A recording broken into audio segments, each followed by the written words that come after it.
Subscribe कीजिए और देखिए हर सैटरडे एक खौफनाक thriller tales. Bell icon press करना ना भूलिएगा।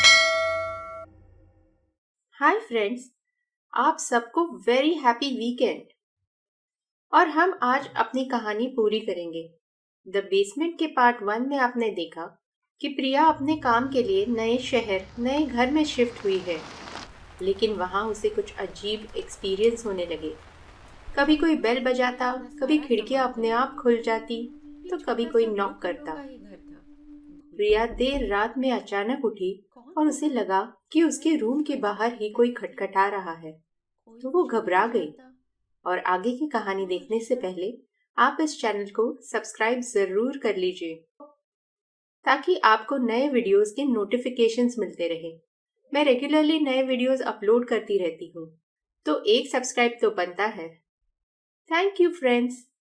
अब आगे की कहानी। पर मेरी उम्मीद के खिलाफ बाहर कोई भी नहीं था। घर पूरा वैसा ही था जैसे मैं छोड़ के गई थी। मेरी पिज्जा की प्लेट भी वही थी टेबल पर। एक भी चीज अपनी जगह से इधर उधर नहीं थी। तो वो दरवाजे की डरावनी आवाज, उसके बाद दीवार पर वो नॉक, वो सब क्या था? मेरे दिल की धड़कन अब तेज थी और हाथ में हथौड़ा तैयार। कोई दिखता तो शायद उसका सर ही फोड़ देती। ये क्या हो रहा है? मैं बहुत डर गई थी। मैंने फोन उठा के अपनी मम्मी को कॉल किया, उनको सारी बात बताई। निया, मेरी बच्ची पहली बार माँ से दूर हुई है। तुम्हारा नया घर है, छोटे मोटे इश्यूज तो आते ही हैं। इतना काम करके आती है, थक गई होगी। अब ज्यादा मत सोच। दरवाजा अच्छे से चेक कर लो और सो जाओ। गुड नाइट निया। Good night mom. मम्मी से बात करके मुझे हमेशा अच्छा लगता था। हमेशा इतने प्यार से बात करती है मेरी माँ। मन शांत हो जाता है। मैं चैन से सो पाई।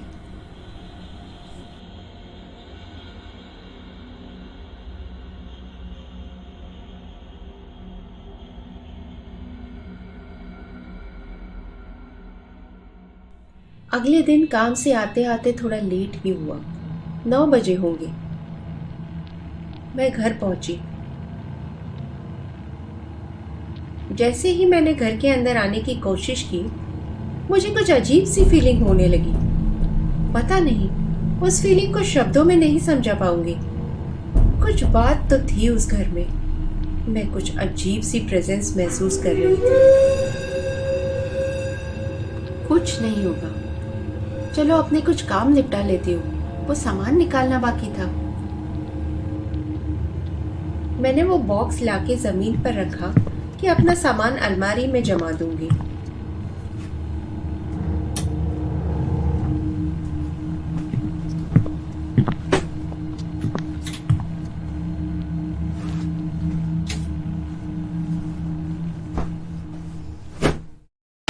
अरे, ये क्या है? एक चोर दरवाजा। मैं हैरान थी उसे वहां देख के। मेरे मकान मालिक ने इसका कोई जिक्र भी नहीं किया। ये कहाँ जाता होगा? क्या कोई इसमें से? मैंने फिर से अपनी हिम्मत अपने हाथ में ली। मैं 5 मिनट तक उस दरवाजे के आगे खड़ी रही, अंदर जाने की हिम्मत जुटा रही थी।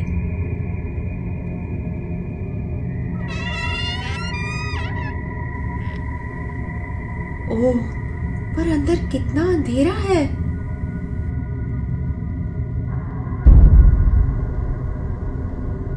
नीचे कोई दिख तो नहीं रहा था, पर पता नहीं मेरे दिमाग में क्या चल रहा था। मैं नीचे जाने लगी। डर से मेरा दिल बैठा जा रहा था, पैर जम रहे थे, पर मैंने नीचे जाने का मन बना लिया था। न जाने क्यों वो स्टेयर्स खत्म ही नहीं हो रही थी, पर मैं पहुंच गई। इतना गहरा बेसमेंट किसी ने क्यों बनाया होगा?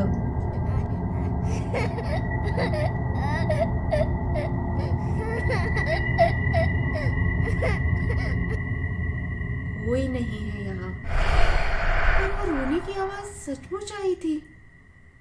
मैं खड़ी खड़ी वहां सोच रही थी कि फिर अचानक मैंने जो देखा, वो देख के मुझे अपनी आंखों पर विश्वास नहीं हुआ। क्या?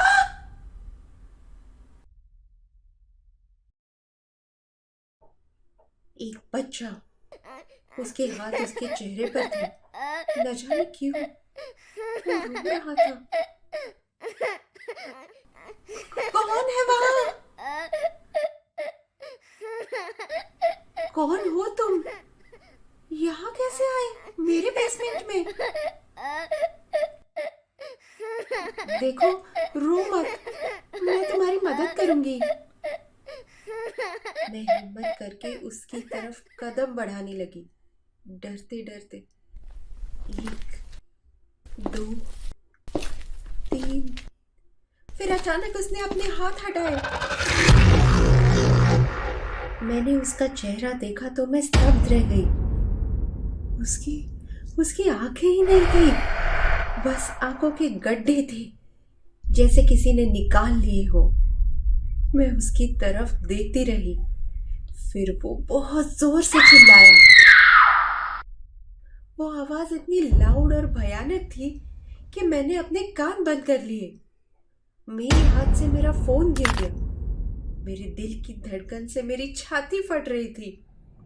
ऊपर दरवाजे की तरफ से रोशनी आ रही थी।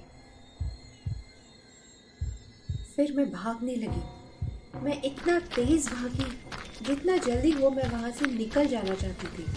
मैं सीढ़ियां चढ़ रही थी और अचानक मेरे मुंह पे ही वो दरवाजा बंद हो गया। मैं पागलों जैसे वो दरवाजा पीटने लगी, चिल्लाने लगी, खोलो, प्लीज खोलो, मुझे निकालो, प्लीज प्लीज खोलो। चिल्लाते हुए अचानक मुझे महसूस हुआ कि जैसे कोई मेरे पास आ रहा है। अब मेरे मुंह से आवाज नहीं निकल रही थी। चुपचाप अंधेरे में मैं वहां खड़ी रही। मुझे ऐसा लगा जैसे कोई मेरे पैर को छू रहा है, एक बहुत ठंडा हाथ। मैं बहुत डर गई। मैं डर के मारे बेहोश हो गई, गिर गई।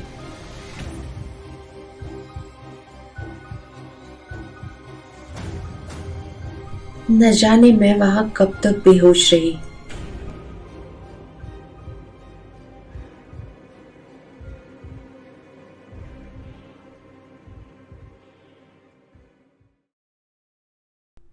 जब मेरी आंख खुली, मैंने देखा मैं वहीं पड़ी थी।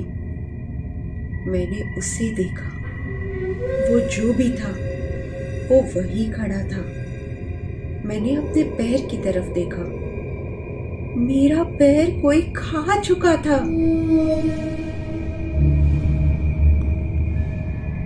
मुझे मेरे पैर की हड्डियां दिख रही थी। वो बहुत दर्द में था। मैं दर्द से कराहने लगी। मेरी आवाज सुन के वो फिर से मेरी तरफ मुड़ा। वो मेरी तरफ बढ़ रहा था, मेरे पैर की तरफ। मैं फिर से बेहोश हो गई। फिर न जाने कब तक या कितने दिनों तक मैं वहां पड़ी रही। फिर जब मेरी आंख खुली,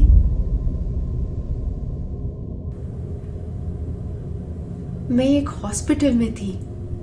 मेरे दोनों पैरों में पट्टी बंधी थी। शायद मेरी माँ ने मुझे ढूंढा होगा। वो पास ही खड़ी थी। मैंने उनको पूछा कि क्या उन्होंने कुछ देखा वहां। मुझे दर्द हो रहा था। मैंने रोते रोते उनको सारी बात बताई, पर मुझे नहीं लगता कि उनको मेरी बातों पर यकीन हुआ।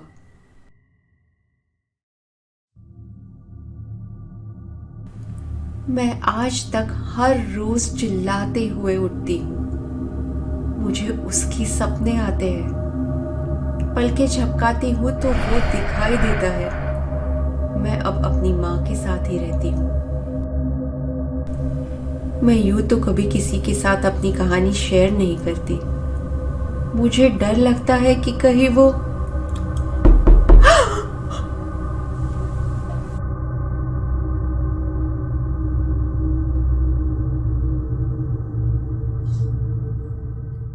हाँ।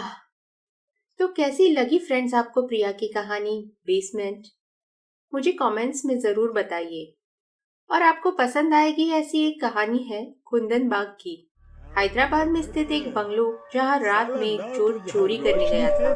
और ना कोई हलचल है। आज तो यहाँ ही चोरी करूंगा, खूब माल मिलेगा।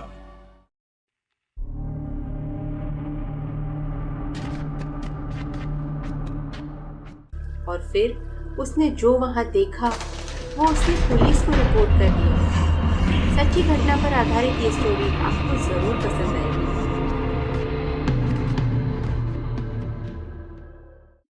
चलिए फिर मिलते हैं। ट्यूसडे को आपके लिए एक शॉर्ट स्टोरी है मेरे पास। तब तक के लिए कीप वॉचिंग थ्रिलर टेल्स।